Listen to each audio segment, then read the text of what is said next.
Contrairement au tri, qui trie tout le tableau, un filtre sélectionne les enregistrements à afficher en fonction d'un ou plusieurs critères et masque ceux qui ne lui correspondent pas.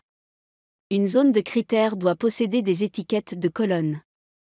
Elle doit toujours être dans la feuille de calcul contenant les données. Les lignes vides 2, 3 et 4 peuvent être utilisées comme zone de critères. Pour filtrer une plage de cellules en utilisant des critères complexes, cliquez sur l'onglet Données. Dans les lignes situées sous les étiquettes de colonnes, vous devez saisir les critères. Pour filtrer les ventes en France de plus de 500 000, en B2 saisissez France. Sélectionnez la cellule 2 et saisissez supérieur 500 000 qui est votre deuxième critère, puis appuyez sur la touche Entrée de votre clavier. Pour filtrer à l'aide des deux critères, cliquez sur l'icône avancée du groupe Trier et filtrer.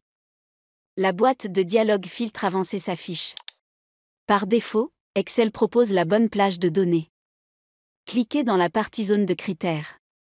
Par un cliquer-glisser, sélectionnez la plage A1, E2. Pour appliquer le filtre, cliquez sur OK. Les données affichées correspondent au filtre défini, vente en France supérieure 500 000.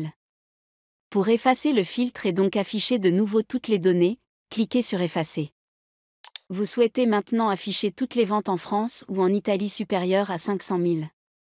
Pour obtenir les enregistrements qui correspondent à l'un ou l'autre des critères, les critères doivent être saisis sur deux lignes distinctes, sélectionnez la cellule B3.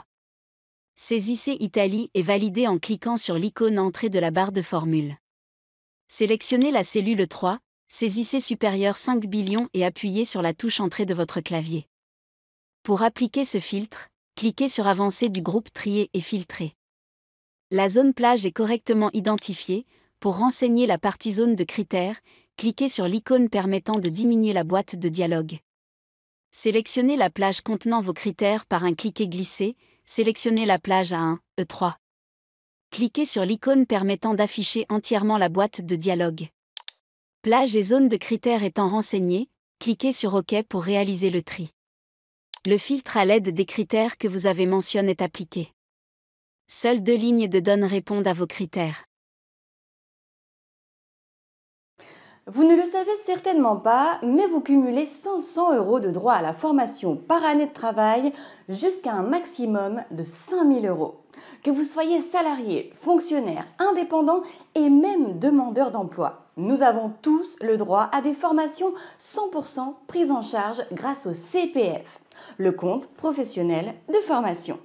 Selon une étude récente, depuis 2015, seulement 2% des Français actifs auraient utilisé leur droit à la formation. Et chaque Français posséderait en moyenne plus de 2 000 € disponibles sur leur CPF. De quoi largement se faire financer une ou deux formations 100% prises en charge.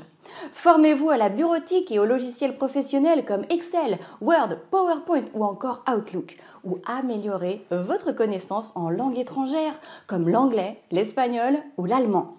Grâce à ces formations professionnelles, vous pourrez trouver plus facilement du travail, évoluer dans le milieu professionnel et également demander un meilleur salaire. Qui peut en bénéficier? Le CPF s'adresse à tous les salariés, CDD ou CDI, aux fonctionnaires, aux professions libérales et non salariés, aux conjoints collaborateurs ou encore aux demandeurs d'emploi. Alors, n'attendez plus, cliquez sur ce lien et remplissez le rapide formulaire de découverte sur la page suivante. Vous serez alors rappelé par un conseiller qui vous guidera pas à pas dans le choix et l'obtention de votre formation professionnelle.